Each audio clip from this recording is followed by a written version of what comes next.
welcome to Flory Models Kit Review time. Today we've got AK Interactive's 1/48 scale MIG-21PFM kit. Now, to be honest, we know this is going to be a rebox of the Edard kit. The Edard MIG-21 family are some of the best on the market, without any doubt. The detailing and everything else is absolutely superb. So down here we have something a little bit different. We've got a worn out MIG-21, which I do believe is a East German one, which is in a Spanish museum. That's where they've obviously got the details from this particular kit. But a quick run round shows us some of the options we've got there. So we've got 3 options in the box. We've got on the side there, so your kit number is AK148003, and some health and safety blurb at the back saying that basically you've got 3 deco options, some photo etch inside, and some resin parts. So, as I say, AK seem to have jumped on this sort of bandwagon of putting their paint call-outs in with certain manufacturers' stuff, and then they've come along and reboxing other people's kits. So far we've seen their fantastic Spitfire, again an Edard kit, and then we've obviously seen the BF109. Again, that was a beautiful kit, very nice options. And as we can see, straight down looking in the box, it is the Edard set. So it'll be in one big old bag just here, following along the lines of the others.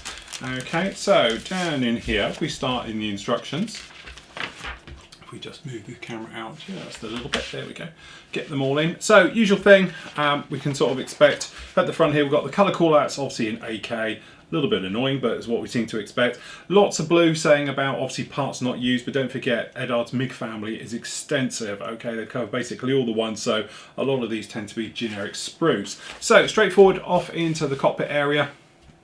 Usual things going down on here, instrument panels, adding all the details. We've got decals for the instruments. Doesn't look like we're getting a colour photo etch, which is a little bit odd. Okay, nose wheel section going down in there, making up the areas, things like that, on the bottom of the floor. So you can see you've got the nose wheel bay and then the cockpit above. Working our way with all the internal parts down there. So we've got the engine, we've got the main wheel wells, we've got the cockpit, which is this finely sort of side box area that you put in for the side consoles, things like that. Okay, we've got some decals, again going to be going in, giving you some surface detail, and then putting these side walls and boxes in, which are a little bit odd way of doing the kit, but never mind. Then it's a case of putting it all together. And one of the nice things with the actual MIG-21 family of kits by Edard is you get the actual inner walls as well, with then the actual wheel wells go up inside. So we've got quite a lot going down in there. Don't forget your nose weight, otherwise you're going to end up with a tail sitter. So make sure you get some weight in there, pretty much fill up that and you'll be absolutely fine. The difference between all the MIGs externally, from a look point of view, it tends to be the actual spine down here with the tail. So this is one of those areas. The PMF version, it's got the nice skinny back on it, as opposed to some of the other like MF versions, which got the bigger humps and lumps down the back of the spine. That's being added onto this one. And then we've got the actual rudder going in there. And then obviously we've got the ring at the front, which down here, got the little steel ring going in on the front, and then obviously some more nose wheel areas. Some of the parts which you can change about on these is the actual dive brakes. So they're molded in the closed position, but you can cut them out and then put in other ones if you want to have them open. So it shows with the inner part of the door, and then you've got an outer part. Box framing in for the actual wheel wells to give them the depth, various bits and pieces going fitted into them. The tail system and the multitude of air scoops that MIG-21s have. That wheelbase system plugging down into the lower half of the wing and then going up to join the fuselage. Okay, so far pretty straightforward. Tops of the wings are then added, and the great thing about this kit is it has got separate control surfaces. Okay, so all of those going in just like that. And then again for the belly, we've actually got the dive brake system. So we've got an open or closed variant. We've got them put on the skid fin at the back on the tail, and some of the lumps and bumps all going underneath. Then it's in to put everything in. So if you have elected to go down here and go along for the actual wheel well system, to have all the dive brakes open and everything else like that, then you can install those then, as well as doing those wheel wells and gear and landing parts and everything else. Different types of tyres you can see down in here, which is something I'm looking at in front of me. So we'll look at that in the moment, but resin wheels, you can either use the kit ones or the resin ones. Okay, then you've actually got some great loadouts showing exactly how things should be positioned down here. So as you can see, we've got showing exactly how things are from the various geometry point of views on there. Okay, flipping over to the other side, we've got the top part of the cockpit, so the actual instrument panel covering, the front part, various bits and pieces going down on there. Beautiful detailed ejector seats and photo etch for the harnesses, as we'd expect. all of that basically being plumbed in. Okay. And then you're over to the fuel system, so the fuel tanks and weapons and external stores. So over here you've got the 490 litre tank. These are the slick wing tanks. Okay, we've got the SU-24s, we've got the R3s, two different versions of those. You've got the radar version and the infrared, and we've got the RS2s as well. Okay, pylons being fitted, and then pick your weapons fit. Okay, then you've got the SPRD, or the short runway takeoff system. It's a JACTO system for Russian aircraft, if you like, so it's a rocket assisted takeoff, and then pointing out which weapon fit you want them to have them in. Okay, so the big thing you notice about this particular kit is that it only actually has 3 hard points. It doesn't have the standard 4 of other MiGs. Okay. Then you've got your colour callouts with beautiful schemes obviously here in the metal. So this one down here we've got the Czechoslovakia with the red bands with the beautiful red stars on there over a natural metal finish, or again natural metal finish with the East German markings from the 70s. Okay, very nicely done indeed. Okay, then we've got this worn out one, which there we go, it's from the Spanish Museum 2015, showing it all worn away and really looking quite sad. Okay, numerous stencil data to go on this one, so popping all of those in as and where is required. Same for the pylons, and then beautiful little thing in the back here, we have photos of that said museum exhibit. Okay, looks like they've got quite a few the East German Air Force ones down in there, but showing how it's all worn down and pretty much out. Okay, right the way through. Some very nice reference shots as well. You can see they've got above and below and right round it, as you can see, all the way through, which is really nice. Okay, and there we go. So in our little baggie we have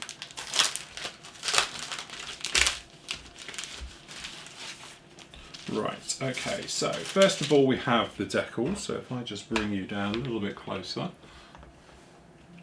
Okay, so down in here, as you can see, we've got some beautiful markings right the way through, extensive stencil data as you can imagine.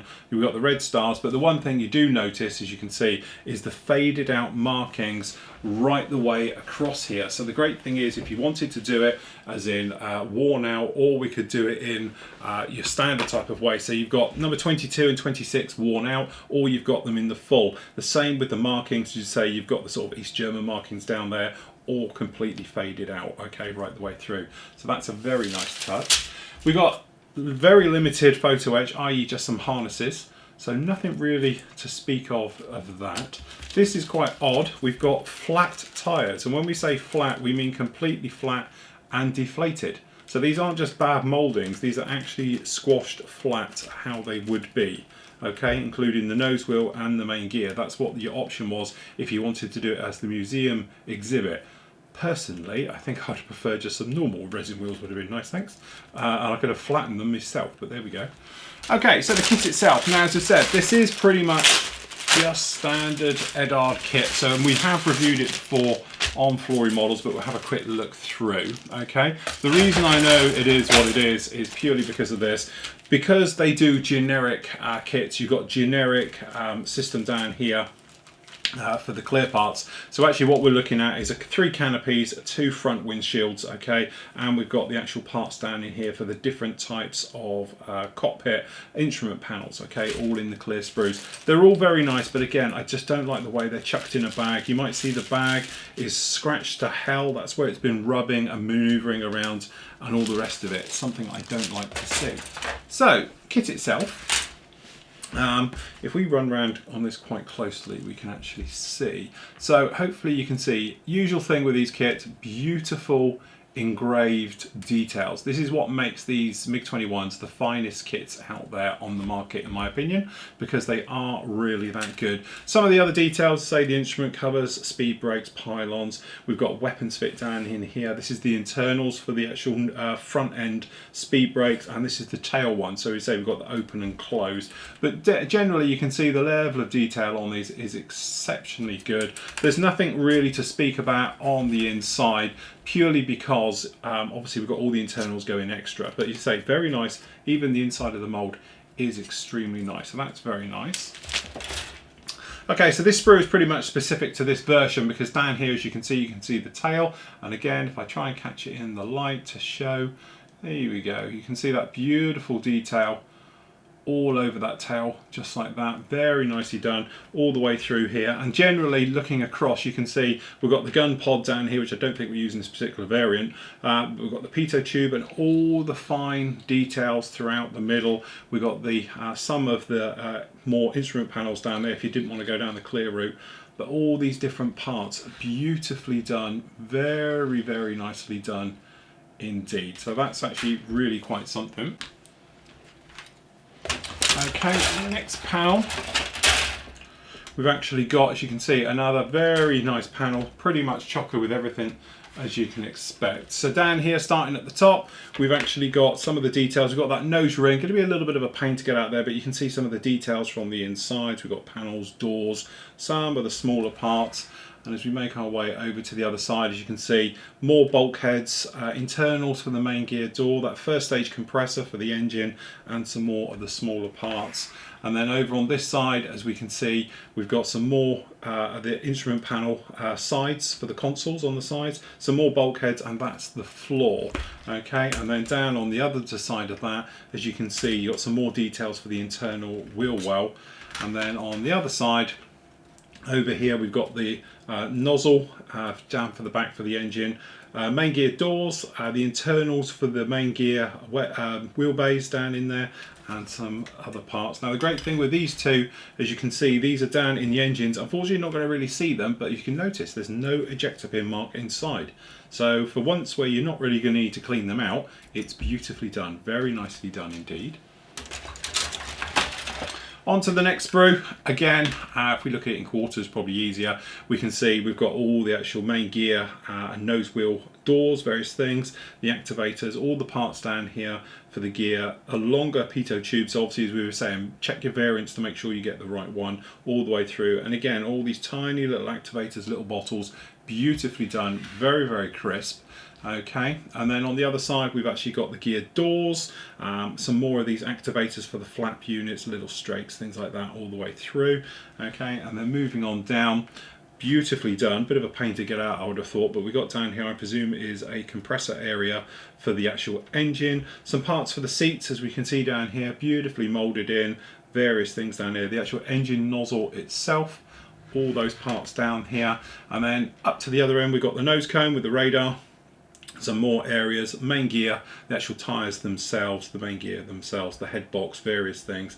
Again, very nicely done indeed. On to the next sprue. This is going to be a dupe, I do believe, a duplicate. Okay, so we've actually got that 490 slip tank, raised details on that as it should be, so very nicely done.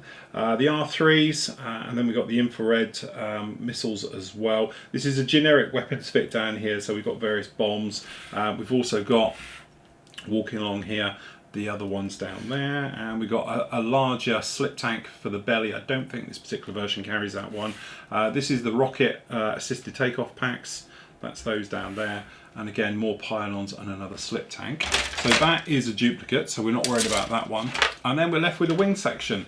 So again, this is beautiful. This is what it really makes these kits jump out, even in this scale. It's quite a small jet, but you can see all of that detail on the actual underside there is beautifully done. All the riveting detail, all the actual panel lining is some of the finest I've seen on any kit. And that goes to the wings as well. If I can catch it, get it in the light. There we go, there it is. Again, beautifully done on both sides of those. They really are exceptionally well done. You can see all of those down there. And then in the middle here, we've obviously got tailplanes down on each side. We've got the flaps and the actual aileron, so it's quite nice because they're posable. And there's the skid for the bottom. Down on the inside, we've got a little bit of detail even in here, even though you can't see it, but a beautifully clean, sharp mold, as you can see down here. But the underside of the wing section, as you can see, some very nice details down there. We've actually got ribbing and riveting detail down in these. So there we go, that is your MiG-21 by AK. But, and there's always a but to this, and this is where it comes in, this kit is £55, which is a lot of money. When you think you can have one of these, which is just one I pulled out of my stash, okay, is the MiG-21. This is the MF, it's the different one, it's got the bigger spine, okay, but they do the PMF version as well, Profi pack, okay, and this one is £30. So obviously you've got a £15 sort of difference in between these. Plus with this one, you do get full colour photo etch cockpit set with it. Okay, so that is a very nice touch, and you get great markings done by cartographed and everything again. So the decals are exactly the same, just different versions of, but the quality is there. And this one, to be honest, you get more versions. So down in here, as you can see, we've got this one. So we actually get 5 different options of MIG with this particular kit. Okay, now if you want to go for the weekend edition, which it doesn't come with all the frills, it's literally just the kit, okay, some decals and away you go, that one's only £20. So it's a hell of a jump up when you think you can go out and buy their version of it a lot cheaper. Now I'm not saying not to, because obviously if you are into, you know, you wanted to do this specific version with this specific decals with the flat tires and all the rest of it, and then go and knock yourself out, because it's going to cost you a tenner for aftermarket bits and pieces to do it, to bring it up to standard. But my only concern is with these kits is they're £15 more expensive than the standard kits, and to be honest, because of the actual Profi Pack ones have been around a while now, you can pick those up relatively cheap on eBay and through a lot of dealers who maybe want to move stock on and things like that. That's all I'm saying. So again, we are into that situation where AK Interactive are charging a premium for a kit that technically is already out there by Edard. So okay, they've done their research, they've got their decals into it, they've got all their bits and pieces, but you are paying a lot more, which is a real downside to this particular kit. But if you are in the market for a MIG-21PFM and you do want to do those markings, as we said before with the other ones that they've done, then really they are great kits to do, because in that box you have got the finest MIG-21 kit that there is available on the market. So there you go, that's AK Interactive's 1/48 scale MIG-21 PFM kit.